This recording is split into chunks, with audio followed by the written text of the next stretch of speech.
Salam, xoş gördük. Yenidən sizinlə həmişə olduğu kimi mənəm, həkim, psixoterapevt, yalan və bədən dili üzrə ekspert Elnay Rəhimov Tambovski.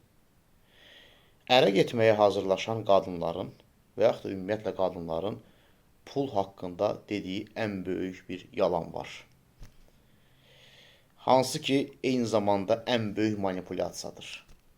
Nə deyirlər? Deyirlər ki, mənim üçün pul vacib deyil, mən pullu kişi axtarıram ki, gələcəkdə övladlarım olanda onların həyatları çox rahat olsun və onların təhlükəsizliyi təmin olunsun. Hər şey övladlarıma görədir. Məntiqi səslənir də, düzdür. Deyək ki, evlənməyə hazırlaşan kişi və yaxud da ümumiyyətlə kişi belə bir söz işlətsə, mən qadınıma heç bir pul xərcləmirəm.